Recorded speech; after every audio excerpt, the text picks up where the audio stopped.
Hello, hello. Un jour, un café, le retour. Je suis exténuée. Je sais pas si ça se voit. Je suis allée à Disney hier avec mon copain. C'était trop bien. En même temps, c'est rarement mal Disney. Que là, c'est le poste. C'est 30 000 passes. J'ai conduit, j'ai machin, tête bout toute la journée. Pif paf pouf. Je suis KO. Il est 13h.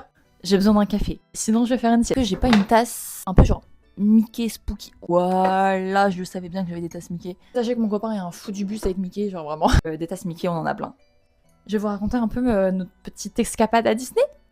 Du coup, on y est allé parce que fin octobre, c'est nos 2 ans avec mon copain. C'est très mignon et on n'avait pas d'autres occasions et tout. Et en plus, c'est la saison d'Halloween. D'ici la fin de la saison d'Halloween, d'ici la date officielle de nos 2 ans, on n'aurait pas eu d'autres occasions où ça se complétait bien pour pouvoir y aller tous les deux. C'était le moment parfait. Bon, on se Disney maintenant, jamais finalement.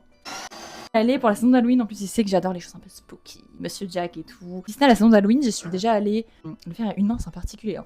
Regardez, je le conseille avec ma hanche. Déjà fait une fois quand j'étais plus jeune, je vous mettrai des photos là. Je crois que j'ai des trucs avec Coco. Je me tire une balle dans le pied si je retrouve pas les photos, mais soit. Avec ma soeur et son mari maintenant. Et c'était un peu par hasard. On s'était pas trop renseigné sur la saison et tout, on n'avait pas trop capté. Et je crois qu'en plus on y était allé. Je me demande si c'était pas le lendemain ou la veille d'Halloween, quoi. Vraiment cœur de la saison d'Halloween. C'était très très cool. Et là maintenant en étant très fan, en connaissant les dates des saisons d'Halloween, je suis vraiment une Disney adulte, un cliché. C'est vraiment trop cool. C'est mon copain qui a proposé, que ça me fait plaisir. Trop mignon.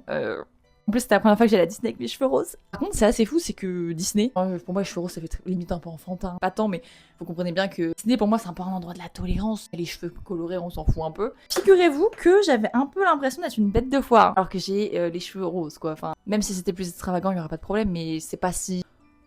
Je m'en souviens à peine, là c'est parce que je vois mon reflet dans la vidéo, mais je m'en souviens à peine que j'ai les cheveux roses au quotidien. Vous voyez ce que je veux dire ou pas? Mon petit americano, je vais le diluer beaucoup parce que je sens que je suis à la limite de la migraine, donc si je bois trop de caféine, c'est pas bien non plus. J'ai eu des regards, mais en fait j'ai même mis longtemps avant de me rendre compte que ça pouvait être mes cheveux roses. Genre, pour moi, Disney, les gens ils y vont en Disney band, ils y vont habillés farfelus et tout. Pour moi, tout le monde est bizarre à Disney, genre.